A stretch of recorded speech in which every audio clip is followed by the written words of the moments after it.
What's up guys, Cam Photo here, and today I want to do a quick comparison of the Fuji X-T3 and Sony A7 III, specifically looking at the body design and the ergonomics. And before I get started with this video, I just want to say this is 99% subjective. This is how I feel about the ergonomics of these cameras. I just wanted to go over a couple things, kind of compare and contrast these, how they differ and what I like better. So I guess starting right off the bat, one of the most obvious things here is the size of the grip. The Sony A7 III obviously offers a larger physical grip, which on paper is good, but once you mount full-size 1.4 glass on the Sony, your knuckles basically, for me, because I got like, I think they're normal size, but they end up hitting on the lens, hurt your knuckles a little bit. The Fuji is a little bit harder to grip. Well, I wouldn't say it's harder to grip, but Fuji, it has a smaller grip.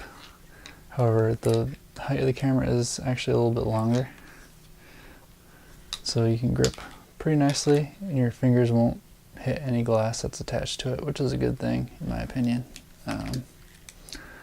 So yeah, by all accounts, if your fingers are small enough not to hit the glass on the Sony, I would say that the ergonomics are better on the Sony for the grip. But if you have normal to big size hands, I find the Fuji grip actually better. So yeah, that's just the first thing. Second, let's just talk about the buttons and dials. Now obviously Fuji is known for having their manual controls up here, and Sony has a traditional PSAM dial. In my opinion, both 100% have their pros and cons. I prefer in a lot of situations to have the Fuji dials, but I do find if I want to quickly go to aperture priority, having this dial on the Sony is very beneficial. Looking at the back, a couple pros to the Sony. I like the placement of the AF on button and the AEL button, which I use for eye autofocus. I really like the wheel, how you can actually spin it. I find going through the menus and zooming in on pictures and stuff is a lot easier with this spinny dial. And another thing, I like how they actually put the review button down here so you can use it one-handed, go into there, look at your pictures, go back. However, what they did mess up on is putting the menu dial over here. Instead of in the middle, you have to go over here to hit the menu, scroll around, hit the menu, go back. Pros for the Fuji, I find that the menu button being over here is better. So if they just put the review button over here, I think it would be a lot better. But yeah, they're both pretty good. One very subjective thing that I find is the joystick on the X-T3. I like it a lot better than the one on the Sony. For whatever reason, this feels a little mushy and kind of weird. I can never really tell if I'm actually pushing it in or pushing it over or what I'm doing with it. On this, it's nice and hard and you know exactly what you're doing with it. So yeah, that's all I have to say really with the buttons and dials. Looking at the front of the camera, it's nice that the Fuji has a extra custom button here that the Sony does not have. What I don't like on the X-T3 actually is the classic manual continuous single dial.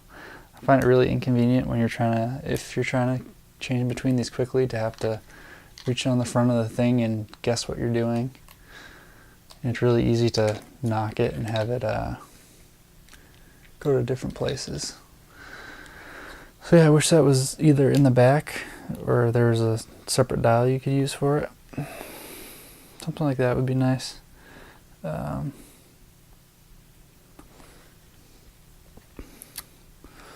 So next up, Well, they both have dual card slots, so that's good. For whatever reason, the Sony only has one UHS 2, which is kind of weird, but whatever. It's not too important. These side doors, this Fuji has a great side door operation. And you can take this whole thing off. I'm not going to do it right now, but you can take the whole door off. This, you kind of got to open 3 different flaps to find what you want. And it's all kind of messy, so definitely like the Fuji better for that. One more thing, on the bottom, well, not really on the bottom, the Fuji has this little door that you can take off, and that's the contacts for the vertical grip. So basically you can have 3 batteries. You don't have to take the battery out of the Fuji. You just keep that one in the body, and then there's 2 more that go on the grip. With the Sony, you have to take this battery out and the battery door off, and then you only get 2 batteries in the grip, and you gotta shove the thing in there to get it to work. And I find it very cumbersome, especially if you're taking it on and off a lot, but if you're not, then it's not really a big deal. But in my opinion, I like this system for that better than the Sony. So one of the final points I want to touch on is one of the biggest complaints I have with the Fujifilm X-T3 actually. So when I use these cameras for video, I do a lot of filming for action sports or whatnot. So I'm doing a lot of filming from hip level. So basically using the tilting screen to get low. This is as far as the Fuji screen pulls out. So if you're at hip level, you're looking directly down at the camera, you can see this eyepiece is cutting off almost half of the screen. So you have to, I don't know, it's just a really big pain in the butt. You kind of have to either get lower or tilt it and tilt your camera weird, or just kind of wing it if you want to get the full, if you want to, basically you kind of have to guess what's on the top half of your screen with the Fuji, because this is as far as the screen goes out. That's probably one of my biggest complaints for this Fuji camera. But on the Sony, they got it down. This pulls all the way out, so when you're looking down on it, the viewfinder bowl just does not interfere with the screen. That's what I like most about it, as far as the screens go. But yeah, it's one of my biggest gripes as far as filming video on either the X-T3 or the X-H1. And just having that little bit of extra reach on the screen, I found is the biggest help ever. So yeah, I just want to make a quick video. Those are my pros and cons with the Sony versus the Fuji. If there's anything I left out, that's probably because I didn't find it important enough, or they weren't different enough to matter to me. So yeah, this video was completely my opinion. Hopefully guys, you learned something from it or figured something out. But yeah, thank you guys for watching. Please subscribe, and we'll see you in the next video.